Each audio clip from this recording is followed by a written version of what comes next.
Hello guys, how many of you guys are aware that there's social injustice that is prevalent in terms of racism in sports since the creation of American sports?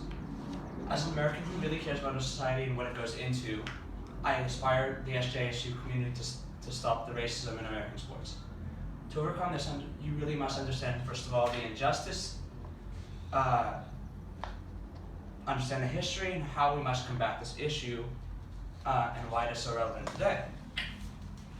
Today, I will first of all talk about number 1, the history, 2, the progress currently, and 3, the roles Americans must take in order to combat this issue to make it not prevalent in the society that we live in today. Primarily, I will start with, in order to understand this concept, you really have to understand the history. According to the USA Today article called The Real History of Native Americans from 2016 by E. Brady, he talks about the beginning of sports. This logo right here is the logo of the original Boston Americans, or what they changed originally to the Boston Braves. This was in 1912, and it started the epidemic of American racism in sports in terms of Native Americans and inequality. It began a downward spiral of terms about the teams and encouraged racism, which is obviously not a great thing. They did so by painting their faces red. They sold lots of merchandise, and it gained a lot of money from racism and inequality. And as a result, more teams gravitated towards it because it was a big economic boost. Additionally, according to Stephen Freiberg, in his Stanford article from 2008 called The Warriors and Princesses of Native Americans, American mascots show us and remind us the history of how this country's been so racist throughout the times, and it is a harmful reminder of how people see the Native Americans as something that is not a great part of the history. However, people create negative stereotypes through them because originally they were the people who were here originally. We overtook their land, and we shouldn't be looking down upon them. Rather, they should just be equal parts of the society that we live in today. And as a result, it is really unfair that we have to treat them this way and be racist towards them. Especially in sports, through this epidemic, the Redskins is one way they've displayed the racism, as well as dehumanizing them, making them look bigger in body fatigue, and insulting their culture completely. As a result, negative effects of racism have, according to the NPR article from 2017, Racism in Terms of Sports, racism is negatively bad for your health and allows for a negative stigma in the mind.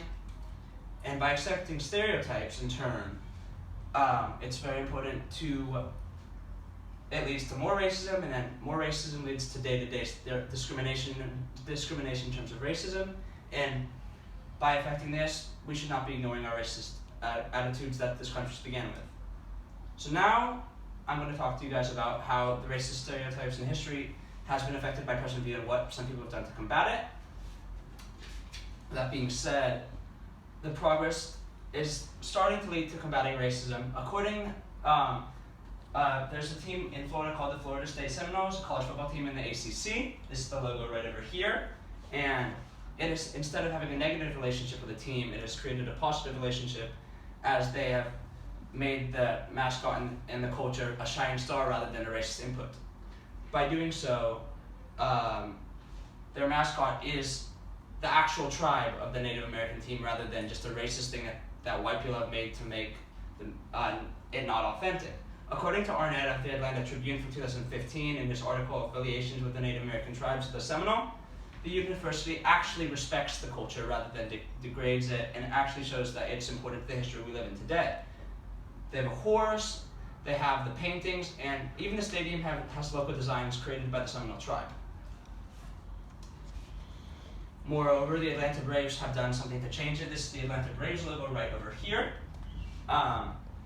Originally, the appearance was a very big smiley face and a very red face, and everything was super exaggerated, and no one had done anything to do it. I went to a game at Sunset Park in 2017, and nothing was done. However, as of this modern year, they started doing something. Instead of the mascot being a racist face and being extremely racist, they changed it to a purple dinosaur. Maybe not as authentic to the team, however, it's better in the culture that we live in today, as it shows that we've had progression. Due to the local pressure that many local Native American tribes have done, and people who are in the government as well. Now we must understand what we must do to combat this. Next, I'm going to talk about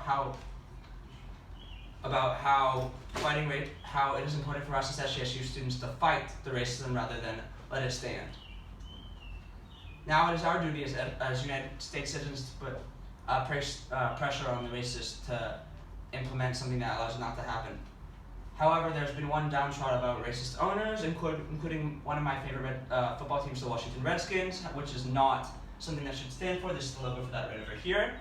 Daniel Snyder, according to the USA Today article, the Washington Redskins say no, said that he will never change the name due to the history and how it was one of the inaugural franchises in the National Football League, and he feels that it is important to keep the history and he just ignores the racism altogether, which is absolutely wrong. So now, this was by Brady, by the way, from 2017. Now, as sports are unwilling to change it, it is our generation that needs to put pressure on the society so we do not have this epidemic still in the society we live in today. Now, to combat this issue, we must do two things. Number one, we have to stop buying the tickets that are sold by the stadiums. If we stop buying the tickets, the economics go down, the owners don't have as much funding, so they have to change the name to show the respect that racism is not okay. Additionally, another way to prevent racism in terms of injustice for Native Americans is to stop buying merchandise that show racism, including often Redskins fans are wearing Big Chief like headdresses and many things that are just exaggerated. Even white people, not necessarily just people with Native American bred, but just people don't care. So that is why we need to change it, and by not buying it, people will stop being influenced by the racism and find a way to prevent this issue. As a result, people get the message, the owners will change it, and they will hopefully do what they'd like the Braves have done in the last year and a half.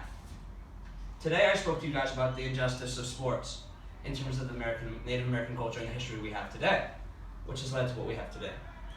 I addressed the history, I addressed the progress, and I addressed what we needed to do to combat this history. You guys learned the extreme relevance of this issue because as SJSU students, you guys are the future. You guys have to do something, and you guys have to not support Native American racism.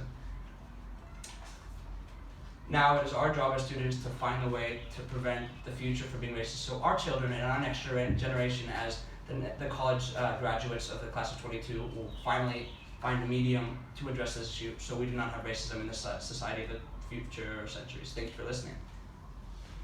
What am I at?